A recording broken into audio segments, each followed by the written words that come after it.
Good afternoon all. From today onwards, we start the second module, Commercial Banks and Specialized Financial Institutions. Now, we are discussing about the commercial banks and its structures.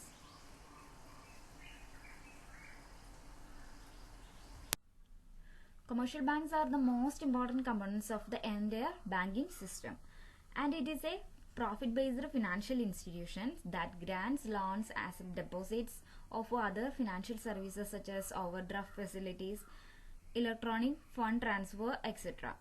അപ്പോൾ ഇതൊരു profit based financial institution ആണ്. ഇതെന്തൊക്കെ ചെയ്യുന്നുണ്ട്? Grants, loans, asset deposits and other financial services. എന്താണ് other financial services? Like overdraft facility, electronic fund transfer, അങ്ങനെയുള്ള ഫെസിലിറ്റീസും കൂടി commercial banks provide ചെയ്യുന്നുണ്ട്. ഇതിന്റെ ഒരു ഡെഫിനിഷൻ നോക്കാം. According to Culbertson, commercial banks are the institutions that make short-term loans to business and in the process of credit creation. Commercial banks എന്ന് പറയുന്നത് that are the institutions എന്ത് ചെയ്യുന്നു? To make short-term loans to business and another function is credit creation.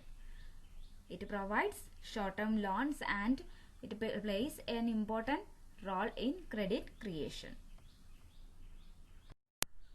And the commercial banks are the financial institutions that accept demand deposits from the public, transfer fund from one bank to another and earn profit. ഈ commercial banks എന്ന് പറയുന്നത് general പബ്ലിക്കിന്റെ കയ്യിൽ demand deposit accept ചെയ്യും, ഒരു ബാങ്കിൽ നിന്ന് മറ്റൊരു ബാങ്കിലേക്ക് ഫണ്ട് ട്രാൻസ്ഫർ ചെയ്യും, അതെല്ലാം വഴി പ്രോഫിറ്റ് ഏൺ ചെയ്യുകയും ചെയ്യുന്ന ഒരു ഫിനാൻഷ്യൽ ഇൻസ്റ്റിറ്റ്യൂഷൻ ആണെന്നും നമുക്ക് പറയാം. And it plays a significant role in fulfilling short-term and medium-term financial requirements of industries. ഇൻഡസ്ട്രീസിന്റെയും അതേപോലെ തന്നെ പബ്ലിക്കിന്റെയും short term and medium term requirements, financial requirements satisfy ചെയ്യുന്നതിലും ഈ കൊമേഴ്ഷ്യൽ ബാങ്ക്സിന് ഒരു ഇമ്പോർട്ടന്റ് റോളാണ് ഉള്ളത്. ഈ കൊമേഴ്ഷ്യൽ ബാങ്ക്സ് അത്ര തന്നെ ലോങ് ടേം ക്രെഡിറ്റ്സ് പ്രൊവൈഡ് ചെയ്യുന്നില്ല, കാരണം ഒരു ലിക്വിഡിറ്റി മെയിൻറ്റെയിൻ ചെയ്യേണ്ടതായിട്ട് ഉണ്ട്. അതുകൊണ്ട് ലോങ് ടേം ക്രെഡിറ്റ് പ്രൊവൈഡ് ചെയ്യുന്നത് വളരെ ദുർലഭമായിട്ടേ ഉള്ളൂ. അത് മാത്രമല്ല, ഈ ഷോർട്ട് ടേം ക്രെഡിറ്റ് പ്രൊവൈഡ് ചെയ്യുന്നത് എന്തെങ്കിലും ഒരു സെക്യൂരിറ്റീസിന്റെ ബേസിസിലായിരിക്കും. പിന്നെ അത് മാത്രമല്ല, ഈ കൊമേഴ്ഷ്യൽ ബാങ്ക്സ് ബിസിനസിനും ലോൺസ് പ്രൊവൈഡ് ചെയ്യുന്നുണ്ട് by considering various factors such as nature and size of business, financial status and profitability of business and its ability to repay loans. ഈ ബിസിനസ് ഫേംസിന് ലോൺസ് പ്രൊവൈഡ് ചെയ്യുന്നത് ഈ ബിസിനസിന്റെ നേച്ചർ, സൈസ്, അതിന്റെ financial status, profitability ഇതെല്ലാം നോക്കിയിട്ടാണ്. അതിനോടൊപ്പം തന്നെ അവരുടെ ഇത് റീപേ ചെയ്യാനുള്ള കഴിവ് കൂടി കൺസിഡർ ചെയ്തിട്ടാണ് ബിസിനസ് ക്ലാസ്സിന് ലോൺസ് കൊമേഴ്ഷ്യൽ ബാങ്ക്സ് പ്രൊവൈഡ് ചെയ്യുന്നത്. ഇനി നമുക്ക് ഈ കൊമേഴ്ഷ്യൽ ബാങ്ക്സിന്റെ സ്ട്രക്ചർ നോക്കാം. സ്ട്രക്ചർ എന്ന് പറഞ്ഞാൽ കൊമേഴ്ഷ്യൽ ബാങ്ക്സ് രണ്ട് തരത്തിലാണ് വരുന്നത്: ഷെഡ്യൂൾഡ് കൊമേഴ്ഷ്യൽ ബാങ്ക്സും നോൺ ഷെഡ്യൂൾഡ് കൊമേഴ്ഷ്യൽ ബാങ്ക്സും. ഷെഡ്യൂൾഡ് കൊമേഴ്ഷ്യൽ ബാങ്ക്സിന്റെ കീഴിൽ പ്രൈവറ്റ് സെക്ടർ ബാങ്ക്സ് വരുന്നുണ്ട്, പബ്ലിക് സെക്ടർ ബാങ്ക്സ് വരുന്നുണ്ട്, ഫോറിൻ സെക്ടർ ബാങ്ക്സ് വരുന്നുണ്ട്, ഇപ്പൊ ഒരു മോഡേൺ ബാങ്ക്സും വരുന്നുണ്ട്, ന്യൂ ജനറേഷൻ ബാങ്ക്സ്. പിന്നെ പബ്ലിക് സെക്ടർ ബാങ്ക്സിന്റെ കീഴിൽ SBIയും അതിന്റെ സബ്സിഡിയറീസും അതേപോലെ തന്നെ നാഷണലൈസ്ഡ് ബാങ്ക്സും ആണ് പബ്ലിക് സെക്ടർ ബാങ്ക്സിന്റെ കീഴിൽ വരുന്നത്. പ്രധാനമായിട്ടും കൊമേഴ്ഷ്യൽ ബാങ്ക്സിന്റെ കീഴിൽ രണ്ട് തരമാണ്, ഷെഡ്യൂൾഡും നോൺ ഷെഡ്യൂൾഡും. കൊമേഴ്ഷ്യൽ ബാങ്ക്സ് പ്രധാനമായിട്ട് രണ്ടായാണ് തിരിച്ചിരിക്കുന്നത്: scheduled and non scheduled banks. Scheduled banks എന്ന് പറഞ്ഞാൽ റിസർവ് ബാങ്ക് ഓഫ് ഇന്ത്യ ആക്ടിന്റെ സെക്കൻഡ് ഷെഡ്യൂളിൽ ഉൾപ്പെടുത്തിയിട്ടുള്ള ബാങ്ക്സ് ആണ് scheduled banks. These are the banks which are included in the second schedule of reserve bank of India act. ഈ scheduled ബാങ്ക്സിന് minimum 5 ലക്ഷത്തിന്റെ എങ്കിലും പെയ്ഡ് അപ്പ് ക്യാപിറ്റലും റിസർവും ഉണ്ടായിരിക്കണം. 5 ലക്ഷത്തിന്റെ എങ്കിലും പെയ്ഡ് അപ്പ് ക്യാപിറ്റലും റിസർവും കീപ്പ് ചെയ്യുന്ന ബാങ്ക്സ് മാത്രമാണ് ഷെഡ്യൂൾഡ് ബാങ്ക്സിൽ വരുള്ളൂ. പിന്നെ ഈ RBI ഈ ഷെഡ്യൂൾഡ് ബാങ്ക്സിന് ചില സ്പെഷ്യൽ ഫെസിലിറ്റീസ് ഒക്കെ പ്രൊവൈഡ് ചെയ്യുന്നുണ്ട്. പ്രധാനപ്പെട്ട ഷെഡ്യൂൾഡ് ബാങ്ക്സ് ആണ് SBI and it's subsidiaries, nationalised banks, foreign banks, etcetera. The scheduled commercial banks include public sector banks and private sector banks. Scheduled commercial ബാങ്ക്സിൽ പബ്ലിക് സെക്ടറും private sector ബാങ്ക്സും വരുന്നുണ്ട്. Public sector banks എന്ന് പറഞ്ഞെങ്കിൽ ഭൂരിഭാഗം ഓഹരികളും government ആണ് കയ്യിൽ വെക്കുന്നതെങ്കിൽ, അതായത് 50% കൂടുതൽ ഓഹരികൾ ഗവൺമെന്റിന്റെ കയ്യിലാണെങ്കിൽ അതാണ് public sector banks. These are the banks where majority stake is held by government or state. പിന്നെ ഇതിന്റെ ഷെയർസ്, ഈ പബ്ലിക് സെക്ടർ ബാങ്ക്സിന്റെ ഷെയർസ് സ്റ്റോക്ക് എക്സ്ചേഞ്ചുകളിൽ ലിസ്റ്റ് ചെയ്യുന്നുണ്ട്. അടുത്തത് private sector banks. Private sector ബാങ്കിൽ പബ്ലിക് സെക്ടറും അതുപോലെ തന്നെ പ്രൈവറ്റ് സെക്ടറും വരുന്നുണ്ട്. പക്ഷെ കൂടുതൽ ഓഹരികളും പ്രൈവറ്റ് ഷെയർ ഹോൾഡേഴ്സിന്റെ കയ്യിലായിരിക്കും. കൂടുതൽ ഓഹരികളും പ്രൈവറ്റ് ഷെയർ ഹോൾഡേഴ്സിന്റെ കയ്യിലാണെങ്കിൽ അത്തരം ബാങ്കുകളെ നമുക്ക് പ്രൈവറ്റ് സെക്ടർ ബാങ്ക്സ് എന്ന് പറയാം. പബ്ലിക് സെക്ടറിലാണെങ്കിൽ കൂടുതൽ ഓഹരികളും ഗവൺമെന്റിന്റെ കയ്യിലായിരിക്കും. പ്രൈവറ്റ് സെക്ടറിൽ അങ്ങനെയല്ല, കൂടുതൽ ഓഹരികളും പ്രൈവറ്റ് ഷെയർ ഹോൾഡേഴ്സിന്റെ കയ്യിലായിരിക്കും.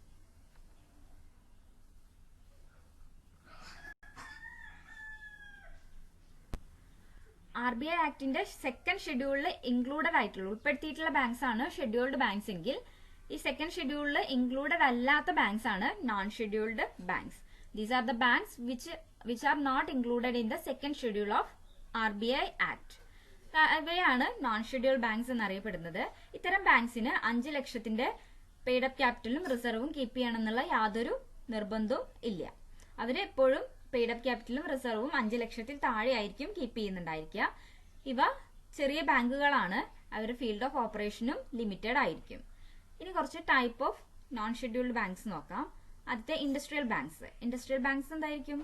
ഇൻഡസ്ട്രീസിന് ഫിനാൻസ് പ്രൊവൈഡ് ചെയ്യുന്നതാണ്. ഫിനാൻസ് പ്രൊവൈഡ് ചെയ്യുന്നത് by buying shares and debentures of company. കമ്പനിയുടെ ഡിബഞ്ചേഴ്സും ഷെയർസും വാങ്ങിയാണ് ഫിനാൻസ് പ്രൊവൈഡ് ചെയ്യുന്നത്. അതേപോലെ ലോങ് ടേം ലോൺസും പ്രൊവൈഡ് ചെയ്യുന്നുണ്ട് to acquire machinery plants etcetera. ഈ ഫിക്സഡ് അസറ്റ്സ് അക്വയർ ചെയ്യാൻ വേണ്ടി ലോങ് ടേം ലോൺസും കമ്പനീസിന് പ്രൊവൈഡ് ചെയ്യുന്നുണ്ട്. അതാണ് ഇൻഡസ്ട്രിയൽ ബാങ്ക്സ്. ഇനി അടുത്തത് foreign exchange banks. Foreign exchange ബാങ്ക്സും commercial banks ആണ്. അത് ഫോറിൻ ബാങ്ക്സിന്റെ ബ്രാഞ്ചസ് ആയിട്ടാണ് വരുന്നത്. And it facilitate international financial transactions through buying and selling of foreign bills. Foreign bills വാങ്ങിയും വിറ്റും ഇന്റർനാഷണൽ ഫിനാൻഷ്യൽ ട്രാൻസാക്ഷൻസിന് സഹായിക്കുന്ന ബാങ്ക്സ് ആണ് ഈ ഫോറിൻ എക്സ്ചേഞ്ച് ബാങ്ക്സ്. അടുത്തതാണ് agricultural banks. Agricultural banks that finance agriculture and provide long term loan for buying tractors and installing tubewells etcetera. Agriculture banks അഗ്രികൾച്ചറിന് finance provide ചെയ്യുന്നു. അതേപോലെ തന്നെ ലോങ് ടേം ലോൺസ് പ്രൊവൈഡ് ചെയ്യുന്നുണ്ട്. Long term loans എന്തിനാ? ഇതുപോലെ തന്നെ fixed assets ഒക്കെ വാങ്ങിക്കാൻ വേണ്ടിയിട്ട്, ട്രാക്ടർ, അതേപോലെ തന്നെ കുഴൽ കിണറൊക്കെ കുത്തുക, അങ്ങനെയുള്ള കാര്യങ്ങൾക്കൊക്കെ ലോങ് ടേം ലോൺസ് പ്രൊവൈഡ് ചെയ്യുന്നുണ്ട് ഈ അഗ്രികൾച്ചറൽ ബാങ്ക്സ്. അടുത്തതാണ് സേവിങ്സ് ബാങ്ക്സ്. സേവിങ്സ് ബാങ്ക്സ് എന്ന് പറഞ്ഞെങ്കിൽ ഈ ആളുകളുടെ സേവിങ്സ് മൊബിലൈസ് ചെയ്യാൻ വേണ്ടിയിട്ടുള്ള ചെറിയ രീതിയിൽ തുടങ്ങുന്ന ബാങ്ക്സ് ആണ് സേവിങ്സ് ബാങ്ക്സ് എന്ന് പറയുന്നത്. ഇതിന്റെ ഒരു എക്സാമ്പിൾ ആണ് പോസ്റ്റ് ഓഫീസ് സേവിങ്സ് ബാങ്ക് ഒക്കെ. അടുത്തത് കോപ്പറേറ്റീവ് ബാങ്ക്. കോപ്പറേറ്റീവ് ബാങ്ക് എന്ന് പറഞ്ഞെങ്കിൽ these are organised by the people for their own collective benefit. ഇത് ആളുകൾ അവരുടെ തന്നെ കളക്റ്റീവ് ബെനിഫിറ്റിന് വേണ്ടിയിട്ടാണ് സ്റ്റാർട്ട് ചെയ്തിരിക്കുന്നത്. They advance loans to their members at fair rate of interest. കുറഞ്ഞ ഇൻട്രസ്റ്റ് റേറ്റിൽ, അവർക്ക് താങ്ങാവുന്ന ഒരു ഇൻട്രസ്റ്റ് റേറ്റിൽ ലോൺസ് പ്രൊവൈഡ് ചെയ്യുക എന്നുള്ളതാണ് ഈ കോപ്പറേറ്റീവ് ബാങ്ക്സിന്റെ ലക്ഷ്യം. ഇത്രയാണ് non scheduled banks. Industrial banks, foreign exchange banks, agricultural banks and cooperative banks. ഇവയാണ് നോൺ ഷെഡ്യൂൾഡ് ബാങ്ക്സിന്റെ എക്സാമ്പിൾസ്. നോൺ ഷെഡ്യൂൾഡ് കൊമേഴ്ഷ്യൽ ബാങ്ക്സിൽ പ്രധാനമായിട്ടും വരുന്നത് development finance institutions, investment banks, leasing companies, housing finance companies, ഇതൊക്കെയാണ് നോൺ ഷെഡ്യൂൾഡ് കൊമേഴ്ഷ്യൽ ബാങ്ക്സിൽ പ്രധാനമായിട്ടും ഉൾക്കൊള്ളുന്നത്. നമുക്ക് ഈ ഓരോ നോൺ ഷെഡ്യൂൾഡ് ബാങ്ക്സ് ആയിട്ട് നോക്കാം. ആദ്യത്തെ പറഞ്ഞത് development finance institutions. Development finance institutions എന്ന് പറഞ്ഞെങ്കിൽ these are financial institutions which offer finance to private sector for investment that promote development. ഡെവലപ്മെന്റിന് ആവശ്യമായിട്ടുള്ള ഇൻവെസ്റ്റ്മെന്റിന് വേണ്ട ഫിനാൻസ് പ്രൊവൈഡ് ചെയ്യുന്നതാണ് ഡെവലപ്മെന്റ് ഫിനാൻസ് ഇൻസ്റ്റിറ്റ്യൂഷൻസ് എന്ന് പറഞ്ഞെങ്കിൽ. ഡെവലപ്മെന്റ് ഫിനാൻസ് ഇൻസ്റ്റിറ്റ്യൂഷൻസ് ഡെവലപ്മെന്റിനായിട്ടുള്ള ഇൻവെസ്റ്റ്മെന്റ് ഉണ്ടെങ്കിലാണ് ഡെവലപ്മെന്റ് ഉണ്ടാവുള്ളൂ. അപ്പോൾ ഈ ഡെവലപ്മെന്റിനായിട്ടുള്ള ഇൻവെസ്റ്റ്മെന്റിന് വേണ്ട ഫിനാൻസ് പ്രൊവൈഡ് ചെയ്യുന്നതാണ് ഡെവലപ്മെന്റ് ഫിനാൻസ് ഇൻസ്റ്റിറ്റ്യൂഷൻസ്. രണ്ടാമത്തെയാണ് investment banks. Investment banks are banks that purchases large holdings of newly issued shares and resell them to investors.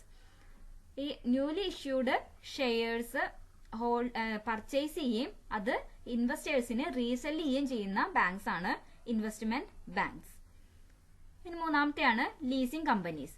Leasing companies are the lawful owner of goods, but ownership is effectually conveyed to the lessee, who incur all benefits, cost and risk associated with the ownership of assets. Leasing company എന്ന് പറഞ്ഞെങ്കിൽ ഒരു ഗുഡിന്റെ നിയമപരമായിട്ടുള്ള ഉടമസ്ഥര് ഈ leasing company ആയിരിക്കും. പക്ഷെ അതിന്റെ എല്ലാ ഓണർഷിപ്പും ലീസിക്കാണ് കൊടുക്കുന്നത്. ലീസി എന്ന് പറഞ്ഞെങ്കിൽ they incur all benefits and cost and risk associated with the ownership of assets. ഈ ഒരു അസറ്റ് ഓൺ ചെയ്യുന്നതുകൊണ്ടുള്ള എല്ലാ ബെനിഫിറ്റും കോസ്റ്റും റിസ്ക്കും എല്ലാം ഈ ലീസിക്കാണ്. അതുകൊണ്ട് തന്നെ ആ ഒരു ഓണർഷിപ്പ് അവർക്ക് കൊടുക്കുന്നുണ്ട്. പക്ഷെ നിയമപരമായിട്ടുള്ള ഓണർ എന്ന് പറയുന്നത് ഈ ലീസിംഗ് കമ്പനി ആയിരിക്കും. അടുത്തതാണ് മൊഡറാബ കമ്പനീസ്. മൊഡറാബ എന്ന് പറഞ്ഞെങ്കിൽ these are the business in which some person participate with their capital and manage with their managerial skills. ഇതിൽ ചില ആളുകൾ അവർ ക്യാപിറ്റൽ ഉപയോഗിച്ച് അതിൽ പാർട്ടിസിപ്പേറ്റ് ചെയ്യുന്നുണ്ട്. അതേപോലെ തന്നെ മാനേജറിയൽ സ്കില്ല് ഉപയോഗിച്ചിട്ട് അത് മാനേജ് ചെയ്യുന്നും ഉണ്ട്. ഈ ഇതിൽ വല്ല പ്രോഫിറ്റും ഉണ്ടാവുകയാണെങ്കിൽ ആ പ്രോഫിറ്റ് എല്ലാ ആളുകളുടെ ഇടയിൽ അവരെ എത്രയാണോ പറഞ്ഞിട്ടുള്ളത് ആ ഒരു റേഷ്യോയില് ആ പ്രോഫിറ്റ് ഡിസ്ട്രിബ്യൂട്ട് ചെയ്യും. ഇനിയിപ്പോ ലോസ് ആണെങ്കിൽ ആ ലോസ് ഇതിന്റെ ഫിനാൻഷ്യൽസിന്റെ ഇടയിൽ ഈ ഇൻവെസ്റ്റഡ് ക്യാപിറ്റലിന്റെ അടിസ്ഥാനത്തിൽ ഡിസ്ട്രിബ്യൂട്ട് ചെയ്യും. അതാണ് മൊഡറാബ കമ്പനീസ് എന്ന് പറഞ്ഞിട്ടുണ്ടെങ്കിൽ. മൊഡറാബ കമ്പനീസ് എന്ന് പറഞ്ഞിട്ടുണ്ടെങ്കിൽ ചില ആളുകള് അവരുടെ ക്യാപിറ്റൽ ഉപയോഗിച്ച് ഇതിൽ പാർട്ടിസിപ്പേറ്റ് ചെയ്യും. അതുപോലെ തന്നെ മാനേജറിയൽ സ്കില്ല് ഉപയോഗിച്ച് അത് മാനേജ് ചെയ്യുന്നുണ്ട്. പ്രോഫിറ്റ് ആണെങ്കിൽ ആ എഗ്രീഡ് റേഷ്യോയില് ഇത് അവര് ഡിസ്ട്രിബ്യൂട്ട് ചെയ്യും. ഇനി ലോസ് ആണ് ഉണ്ടാവുന്നതെങ്കിൽ അവരുടെ ഇൻവെസ്റ്റ്മെന്റ് ക്യാപിറ്റൽ അനുസരിച്ചിട്ട് ഫിനാൻസിയേഴ്സിന്റെ ഇടയിൽ ആ ലോസും ഡിസ്ട്രിബ്യൂട്ട് ചെയ്യും. അടുത്തതാണ് housing finance companies. Housing finance companies എന്ന് പറഞ്ഞെങ്കിൽ these companies are listed under companies act 1956. 1956 companies ആക്ടില് ലിസ്റ്റ് ചെയ്യപ്പെട്ട കമ്പനിയാണ് ഈ ഹൗസിംഗ് ഫിനാൻസ് കമ്പനീസ് എന്ന് പറയുന്നത്. ഇതിന്റെ പ്രധാന ലക്ഷ്യം എന്ന് പറഞ്ഞിട്ടുണ്ടെങ്കിൽ ഹൗസിംഗിനായി ഫിനാൻസ് പ്രൊവൈഡ് ചെയ്യുക. അത് ഡയറക്ട്ലിയോ അല്ലെങ്കിൽ ഇൻഡയറക്ട്ലിയോ ആയിരിക്കും ഈ ഫിനാൻസ് പ്രൊവൈഡ് ചെയ്യുന്നുണ്ടായിരിക്കുക. ഇതാണ് ഹൗസിംഗ് ഫിനാൻസ് കമ്പനീസ്. ഇത്രയാണ് നോൺ ഷെഡ്യൂൾഡ് ബാങ്ക്സിൽ വരുന്നത്. ഇനി ഷെഡ്യൂൾഡ് ബാങ്ക്സും നോൺ ഷെഡ്യൂൾഡ് ബാങ്ക്സും തമ്മിലുള്ള ഡിഫറൻസ് നോക്കാം. ഒന്നാമത് പറയുന്നത് ഷെഡ്യൂൾഡ് ബാങ്ക്സിൽ ക്ലിയറിംഗ് ഫെസിലിറ്റീസ് അവൈലബിൾ ആണ്, എന്നാൽ നോൺ ഷെഡ്യൂൾഡ് ഈ ക്ലിയറിംഗ് ഫെസിലിറ്റീസ് അവൈലബിൾ അല്ല. രണ്ടാമത്തെ കാര്യം പറയുന്നത് ഷെഡ്യൂൾഡ് ബാങ്ക്സിന് ഈ സെൻട്രൽ ബാങ്കിന്റെ ഇൻസ്ട്രക്ഷൻസ് എല്ലാം ഫോളോ ചെയ്യേണ്ടതായിട്ട് ഉണ്ട്. പക്ഷേ നോൺ ഷെഡ്യൂൾഡ് ബാങ്ക്സിന് അങ്ങനെ യാതൊരു നിർബന്ധവും ഇല്ല. Non scheduled banks are not liable to follow any instructions of central bank. പിന്നെ ഷെഡ്യൂൾഡ് ബാങ്ക്സ് 1956 ആക്ടിന്റെ സെക്ഷൻ 37(1) പ്രകാരം രജിസ്റ്റർ ചെയ്തവയാണ്. പക്ഷേ നോൺ ഷെഡ്യൂൾഡ് ബാങ്ക്സ് അങ്ങനെ രജിസ്റ്റർ ചെയ്തവ അല്ല. പിന്നെ ഷെഡ്യൂൾഡ് ബാങ്ക്സിന്റെ പെയ്ഡ് അപ്പ് ക്യാപിറ്റൽ ഫിക്സഡ് ആയിരിക്കും. പക്ഷേ നോൺ ഷെഡ്യൂൾഡ് ബാങ്ക്സിന്റെ അങ്ങനെ തന്നെ ഫിക്സഡ് ആയിരിക്കില്ല. ദെൻ ഷെഡ്യൂൾഡ് ബാങ്ക്സിന് അവരുടെ പെർഫോമൻസ് റിപ്പോർട്ട് സെൻട്രൽ ബാങ്കിന് സബ്മിറ്റ് ചെയ്യേണ്ടതുണ്ട്. പക്ഷെ നോൺ ഷെഡ്യൂൾഡ് ബാങ്ക്സിന് അങ്ങനെ യാതൊരു നിർബന്ധവും ഇല്ല. Next, scheduled banks can transfer money but non scheduled banks can't. Scheduled ബാങ്ക്സിന് ഫണ്ട് ട്രാൻസ്ഫർ ചെയ്യാം, മണി ട്രാൻസ്ഫർ ചെയ്യാം, പക്ഷെ നോൺ ഷെഡ്യൂൾഡ് ബാങ്ക്സിന് അത് കഴിയില്ല. അടുത്തത്, ഷെഡ്യൂൾഡ് ബാങ്ക്സിന് സെൻട്രൽ ബാങ്കിൽ നിന്ന് ലോൺ എടുക്കാനായി പറ്റും. പക്ഷെ നോൺ ഷെഡ്യൂൾഡ് ബാങ്ക്സിന് അങ്ങനെ സെൻട്രൽ ബാങ്കിൽ നിന്ന് ലോൺസ് കിട്ടുന്നില്ല. ദെൻ ഷെഡ്യൂൾഡ് ബാങ്ക്സ് അവരുടെ റിസർവ് സെൻട്രൽ ബാങ്കിൽ ഡെപ്പോസിറ്റ് ചെയ്യുന്നുണ്ട്. പക്ഷെ നോൺ ഷെഡ്യൂൾഡ് ബാങ്ക്സിന് അങ്ങനെ എവിടെയും തന്നെ അവരുടെ റിസർവ്സ് ഡെപ്പോസിറ്റ് ചെയ്യാനായിട്ട് സാധിക്കുന്നില്ല. അടുത്തത് പറയുന്നത്, scheduled banks foreign transactions operate ചെയ്യുന്നുണ്ട്. പക്ഷെ നോൺ ഷെഡ്യൂൾഡ് ബാങ്ക്സ് അങ്ങനെ ഓപ്പറേറ്റ് ചെയ്യുന്നില്ല. അടുത്തത് പറയുന്നത്, ഷെഡ്യൂൾഡ് ബാങ്ക്സിന്റെ അഡ്വാൻസസ് നോൺ ഷെഡ്യൂൾഡ് ബാങ്ക്സിനേക്കാൾ കൂടുതലായിരിക്കും. അതേപോലെ തന്നെ ഡെപ്പോസിറ്റ്സും നോൺ ഷെഡ്യൂൾഡ് ബാങ്ക്സിനേക്കാൾ കൂടുതലായിരിക്കും ഷെഡ്യൂൾഡ് ബാങ്ക്സിന്റെ. പിന്നെ മറ്റൊരു കാര്യം എന്ന് പറയുന്നത്, ഷെയർ ക്യാപിറ്റലും റിസർവും നോൺ ഷെഡ്യൂൾഡിനേക്കാൾ കൂടുതലായിരിക്കും ഷെഡ്യൂൾഡ് ബാങ്ക്സിന്റെ. നോൺ ഷെഡ്യൂൾഡ് ബാങ്ക്സിനേക്കാൾ കൂടുതൽ ഷെയർ ക്യാപിറ്റലും റിസർവ്സും ഷെഡ്യൂൾഡ് ബാങ്ക്സിന് ഉണ്ടായിരിക്കും.